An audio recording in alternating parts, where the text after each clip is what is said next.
Dude! Today's movie vlog is gonna be awesome! The reason it's gonna be awesome is because we're gonna be covering the greatest gun ever to hit a shooter! The BFG! Oh my gosh, it's gonna be so great that we have a big fucking gun! Dude, I'm 90s kid, and what you see is what you get.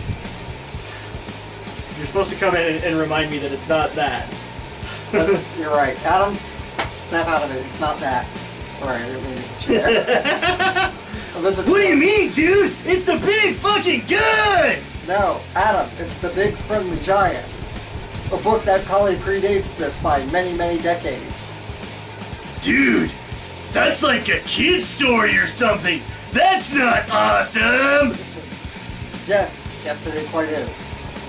Okay, awesome! I'm sorry, it's not Roald Dahl. Roald Dahl! Okay, we're done with the joke now.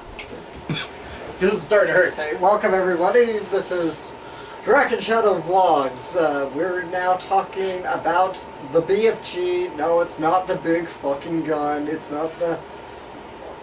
It's not anything else. BFG I just can't think of a It's- bigger mistake they could have done here. If the book is called the BFG. It is called the BFG. Okay, so then at that point, that's on me. But yes, this is the BFG, the Big Friendly Giant, based on the Roald Dahl novel. I'm actually not sure when the novel was first published, but more than likely quite a few decades ago. yeah.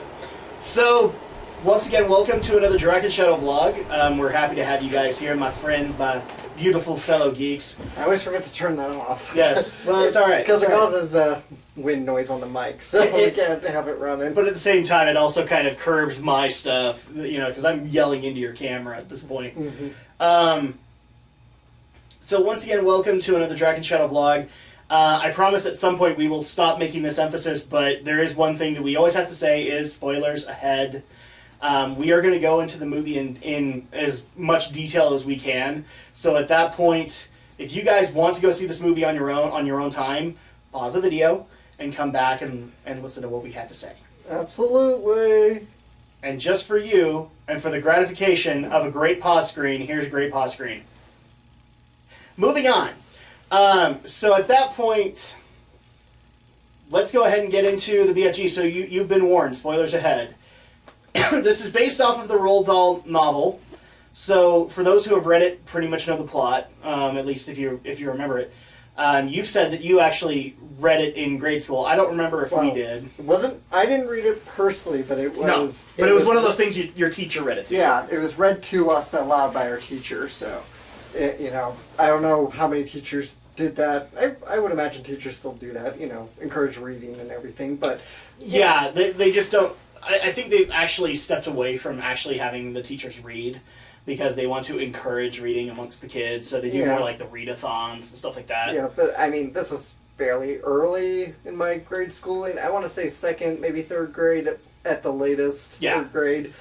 But yeah, I do remember the book being read to me. I don't remember a lot about the book itself, unfortunately, because I was really young then, and it's been many, many years since Many then. moons. Many moons have passed, and but I remember just a few vague details, and I remember the girl Sophie, I remember the Big Friendly Giant, obviously main characters, and I remember that they meet the Queen. That's about all I can remember. This should also be said. You kind of emphasized to me you wanted to see this. Yeah, because and by emphasized I mean you looked at me and said we're going to this movie. I'm like, I don't know if I want to, and you said we're going to this movie. Yes, mainly the big draw, of course, being the fact this is a Steven Spielberg film, and yes, and again, I remember the book vaguely. And yet, well, no, never mind. There was Spotlight Fetish in it. Never mind.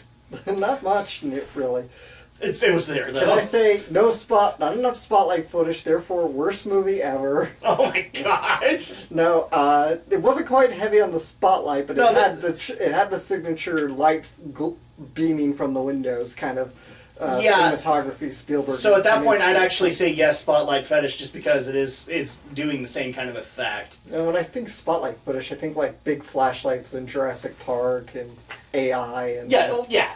But I mean, at that point, you still have kind of the same effect. You had the sunset being used as kind of a Spotlight Fetish moment, and the moon was used a couple of times. The furnace that the giant had. So those were all things. But so yeah, this is based off the novel. I vaguely recollect Disney doing something with the Big Friendly Giant. They didn't call it the BFG. They called it the Big Friendly Giant. It was like a little animation, and I don't remember half the stuff that happened in this movie happening in that. So my guess is like Disney did something stupidly simplistic with it and moved on, kind of thing. Yeah. Because it's one of those things that I remember like happened early on in the Disney Channel when I watched it as a kid, but I don't remember much else. Like, it wouldn't surprise me. I mean, I think a lot of Dahl stories, some that he wrote originally just solely for TV, got like animated stuff related. Yeah, and a lot. This did. I know. And given the books that you've mentioned to me, a lot of that stuff made Disney. Although strangely enough, where Charlie and the Chocolate Factory had made ABC Family, it made the Disney Channel once and never went back on.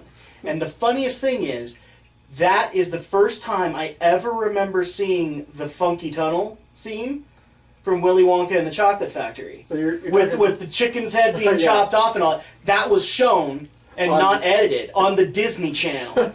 Oh, Disney Channel, we miss you. And at that point, like, yeah, Disney Channel now isn't half of what it used to be. But I remember it only showed once, never showed again. And somebody actually told me like that they remember their neighbors complaining that they showed the movie in its full duration. Even ABC Family cuts that tunnel. I think they leave it in now. They leave a good portion of it in, but they don't like show the chicken's head being cut off. I think they do now. Now that ABC Family's shifted to being more older demographic. Oh, I'm sorry, freeform. Yeah, freeform. But you're right. They used to cut it all the time. Yeah. I think now they actually have started to. Or the really warped scream that Gene Wilder did, because that scared the shit out of kids. You know, that movie never scared... I don't think that movie scared me, but I was probably a little older by the time I got to see the movies. I was probably like... It didn't scare me either, but I tried doing it. Yeah. And I like, it's one of those few times where I had one of those I threw my throat out moments, because I couldn't do it as a kid. But I kept trying, and my mom actually got mad at me for it. I know I even inserted it into one of our LPs somewhere. It was one of our... I think it's Pokemon Crystal somewhere. I can't remember where. I put in the reverse scream. I put in that whole Gene Wilder screaming moment. Oh my gosh! I put it into. I'm pretty sure it's Pokemon Crystal, and I can't remember which part, but it's in there somewhere. You guys need to find it so that we can watch it again. It's in one of the much later parts. I can guarantee you that. But so at that point, like, a lot of the stuff is kid friendly, and it has made these it has made these channels. Mm-hmm. And I do remember seeing like some kind of animated feature, not a feature, but like a little 30-minute deal on the Big Friendly Giant. And so with that being said, that's kind of where we're coming into. He's heard the book, and I've seen some things, but I didn't know it was a book, and moving on. So then we saw the trailer, or rather you heard the announcement of the movie, and you wanted to do it. Mm-hmm. So let's go ahead and get into the plot. The plot is really simplistic, but you know, most kids' movies are. It follows a girl named Sophie who, while dealing with insomnia in the middle of the evening, comes across the Big Friendly Giant and is scared by him, as anybody would be. I mean, you know, the whole beginning of the movie kind of sets itself up to be like a horror movie in a weird way, because we see her get abducted, and then we see the giant kind of take her to, quote, giant country, and then we get to have the first conversation where they're getting to know each other, and we get the first bits of performance by Mark Rylance, who plays the giant. And we start having those basic interactions, and I'd be remiss if I actually took this out. So in order to kind of scare the crap out of her to make sure she doesn't leave the cave, because she's seen him, he can't take her back to human country, but he can't let her roam free in giant country because she'll be eaten. In order to do that, he concocts a nightmare to get her afraid of the giants. And she doesn't appreciate that, but then at that point she kind of understands his reasoning for it, that he doesn't want her hurt by the other giants. And later on that day, we actually get to meet the ringleader of the giants, roughly. Yeah. We get to meet the ringleader, and she understands now why this, why she can't interact with the other giants. They're more interested in eating, whereas the big friendly giant is more of a vegetarian. He's busy eating what are called snozcumbers, and probably the grossest thing I've ever seen that could resemble food. Makes me wonder what the snozberries from Willy Wonka are. Snozberry. You know, after this, snozberry. After this, I don't want to know. We are the music makers. So at that point, we have that moment, but we also start having that bonding between the giant and Sophie, and being able to get to know one another, and eventually the giant takes her out to go do his work, and his work is that he goes and captures dreams, and then he sends them out into the streets of London to give kids and parents good dreams. And so at that point they start slowly having issues, including the fact that through a weird game of football where the other giants bully the big friendly giant, he's the runt. Sophie's blanket gets caught in the mix and actually ends up on one of the giant's feet, and they can smell human on it. So, and these are giants that would eat humans. And at that point, the BFG realizes the problem here. That she can't go back to Giant Country because they'll find her. So they're trying to figure out how to handle that.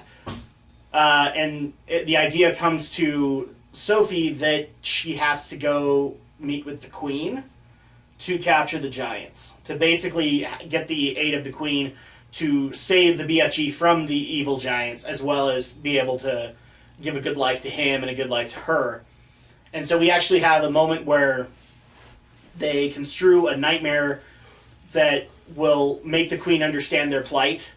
And then at that point, Sophie gets to introduce the big friendly giant to the Queen. We get to have a heartfelt moment in the dining room. Heartfelt and buttfelt by everybody who witnessed.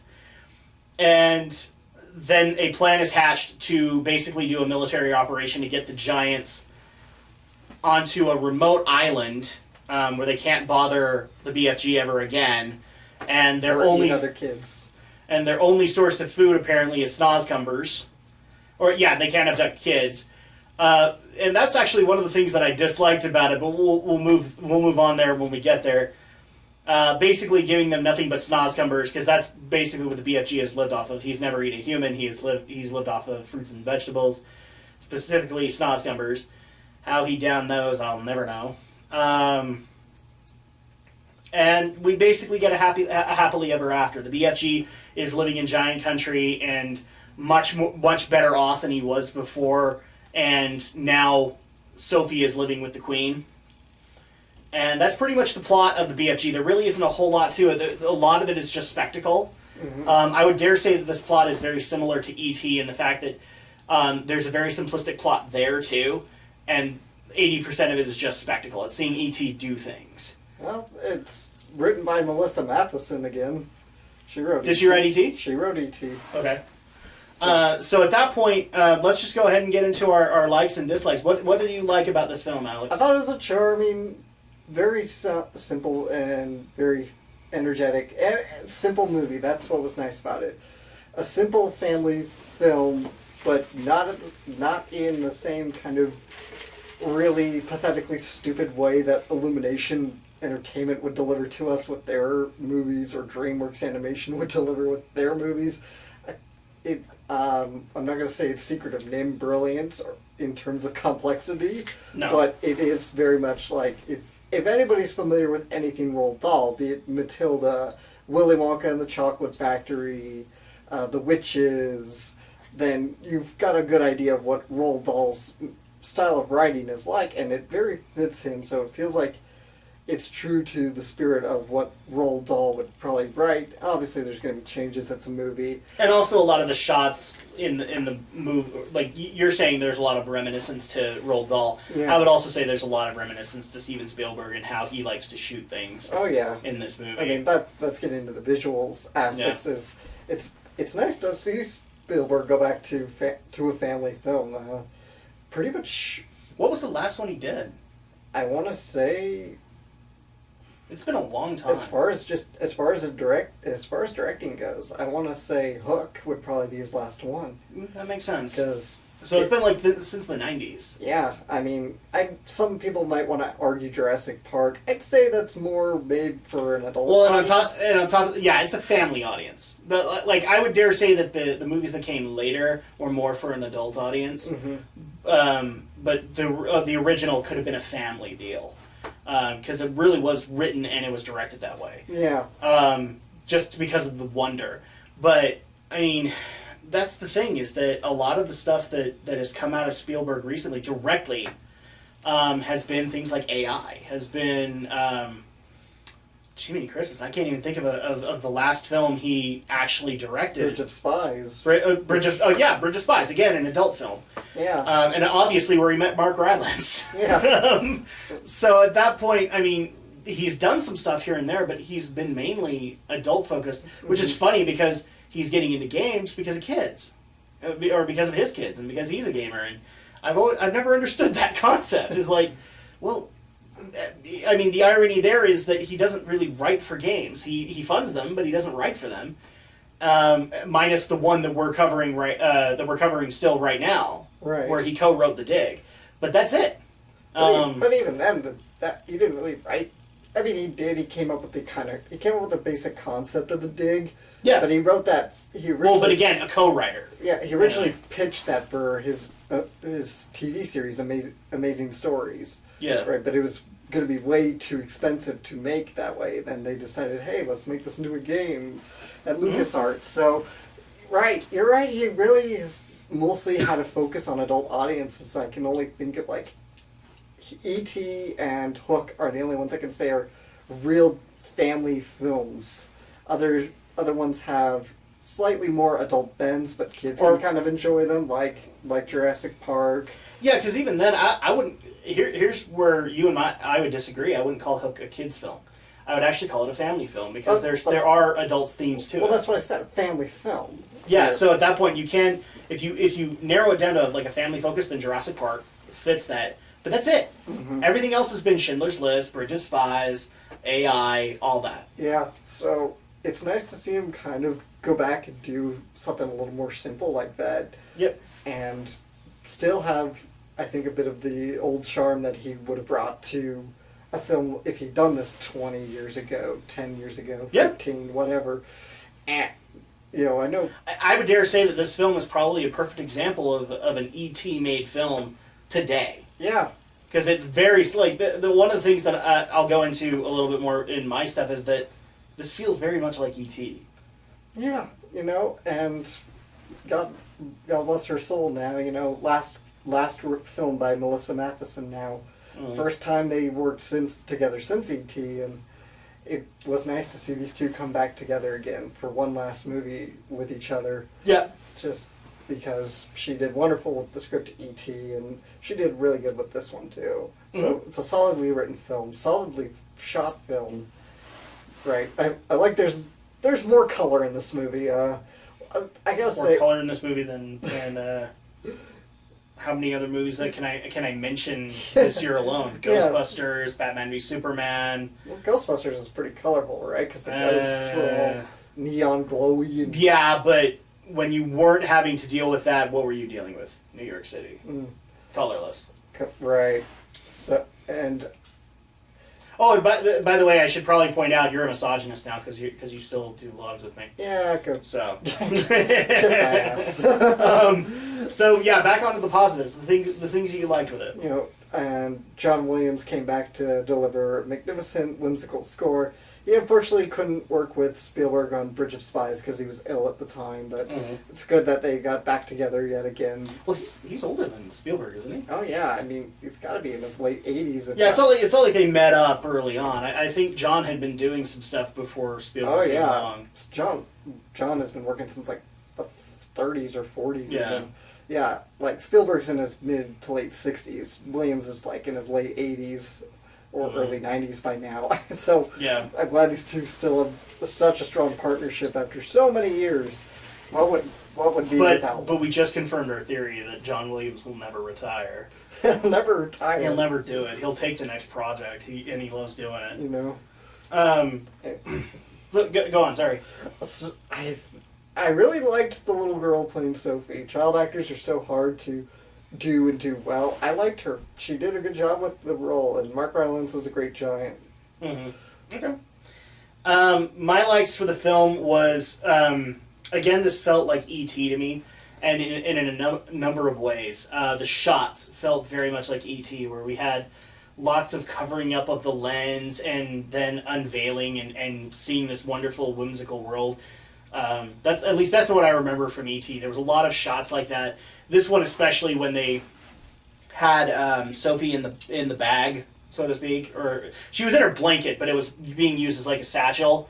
They made such an emphasis with her swinging and going through the paces that with the camera that it actually made me feel kind of sick, because that's what Sophie would be going through.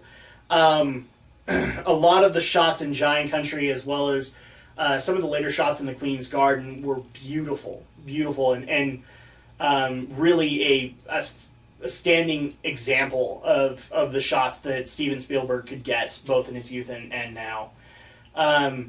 I love the visuals of it. I actually said this to you, as like any scene that had the giant in it, I was pleasantly surprised. I wanted more of those.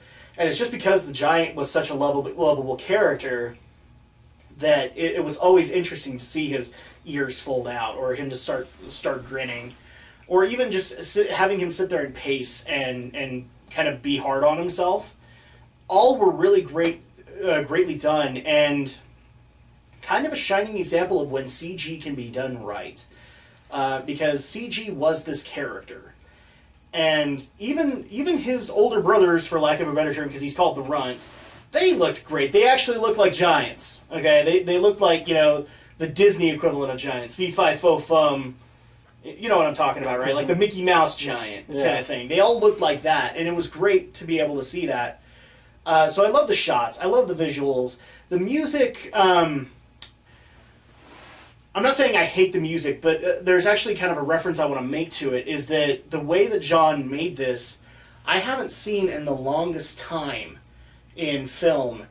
And the best example that I can make of it is the old animation of Peter and the Wolf, where you actually would like have a character do a motion and an instrument would couple them. So like, for example, in the dream where Sophie's trying to get away from the giant, and how she slowly kind of... No, this was not the dream. This was... she was trying to get away, and she was awake. So their first interaction. And while she was sneaking along the windowsill and stuff like that, you'd heard the clarinet going... every time she went with movement. And I miss that in film. Not a whole lot of films do that anymore, where they time stuff to a score. And be able to make it work. But, strangely enough, Spielberg's never really had an issue with this. He gets it right. And I have a feeling that was him and John working like side by side, trying to get that going. So I love the audio in that format. That's something that needs to be done a lot more often, as far as I'm concerned. But those are pretty much my positives for it. Let's with that said, let's get into the negatives. What do we not like about the BFG? I think it's a little bit long. The movie's a little over 2 hours. It dragged a little bit. I feel like it's hard for me to say. Sometimes I can see movies like, yeah, you could have cut this scene, you could have cut this down, but even though I can't necessarily think of what scenes I would cut or what moments I'd cut out of this, but but I do feel the movie's a little too long for a kid's movie. Yeah. And it feels a little slow in parts, then it the ramps up, and then slows down again. I can give you an example. The orphanage scene at the beginning. Yeah. That was way too long. We didn't need to see her at 3 a.m. collect the mail, and put it into the headmistress's desk. Yeah. We needed to start in the bedroom and just start there. Yeah. You're right. And I think the only reason that they did that was in Spielberg's weird way, he has to explain why this is important, and for that it was the witching hour. This is the hour when things go awry, and frankly, you could have had that narrative while she's reading. Yeah, kind of thing. You didn't need her to call out the drunks on the street. Yeah, you didn't need that. That's a big scene that I think didn't need to be there. I almost want to say that you could have cut some stuff out of the whole playing football with the BFG, because we got it. He's being bullied. There was no emphasis on that one. And as much as I want to say this, like I don't want to say this, but they could have cut a lot of the heartfelt moments, and I almost don't want them to. No, I'd keep those, sir. But some of them dragged a little bit. It's just the pacing's a little erratic, because sometimes it's really slow and it's taking its time, and then it gets like really, really fast at moments, and and then it slows down again, so it's a little kind of all over the place in its pacing of it. Yeah. So just need a little bit of a sharper edit and a little sharper polish on the script some more. This is where you and me are going to disagree a little bit, because one of my dislikes was actually the little girl. Are you talking just her presence or acting-wise? Both. And the reason that I had an issue with it was, and I pointed this out to you in the car on the way home, is that I wanted to see more stuff with the giant. And I'm not saying that she didn't feel important. She did. But there were a lot of moments where we were having these bonding moments, and they were told from the girl's end instead of the giant's. And I really wanted to be able to see that reaction from the giant more. And so I'm not saying that she did a horrible job with her acting. It's a child actor. You can't expect Oscar-winning performances. Okay, it's not going to happen. And if you're expecting that, you need to lower your litmus there a little bit. But there were a lot of moments where the camera was focused more on her face than it was on the giant, and the giant was the one pacing around, and the giant was the one dealing with how to handle the situation, kind of thing. Even making the dreams. When they would do that, they did that like 3 times in this movie. They focused more on her than they did on the giant. I actually wanted to see his face as he was creating this dream, because it's like that's the most colorful part of the movie. That and the dream tree is being able to have these colors like going around in the BFG's eyes and all that. And again, they would focus on Sophie, and so I just. If I were to make an assessment, I'd say 50-50 that more. We needed to have more reactions of the giant, like looking at what he's making and going, yes, I've got this, kind of thing. And so that was kind of disappointing to me, and I agree with you. A lot of scenes were written way too long than they needed to be. And sometimes it was worth it, and most times it wasn't. But again, I agree with you. The pacing was kind of weird in this movie, too, so it's hard to make that assessment. With that being said, though, we've gone into our positives, we've gone into our negatives. How would you rate the BFG? All being said, really good movie. I had fun with it and I enjoyed it. So, another good solid movie. It's been a crowded summer season. I think if this movie had come out maybe in winter or maybe early spring, then it probably would have done a little bit better. I think this actually would have been a good holiday movie. Yeah, it really would have. So. But being said, I would say a solid B, so 8 out of 10 for me. Okay. I don't think this was a horrible movie by any stretch of the imagination. I thought it was good. It was good, bordering on okay. And the only reason I say that is because, again, I agree with you. The placing of this movie doesn't fit. This would have been a movie that would have been magical at Christmas time. Yeah. That would have been magical at... during the winter or spring. Like spring would be another great moment to have this movie come out. And so at that point, I'm not necessarily faulting it, but I'm actually I'm gonna put it more in the C range. I think it was a 7 out of 10. I don't think it was horrible by any stretch of the imagination, but it didn't necessarily do a whole lot to make itself stand out amongst all of the other things that were coming out this year. I mean, for crying out loud, Angry Birds did more to stand out than BFG did. You know? I don't want to give credit to that. I mean, Angry Birds stands out because it's a cheap cash-in of a movie. But it did more in the sense of it went from pixelated figures to fully 3D rendered models. Oh, big deal. It's not like we haven't had that in a million other movies. Okay, then Finding Dory did more to make itself stand out than BFG did.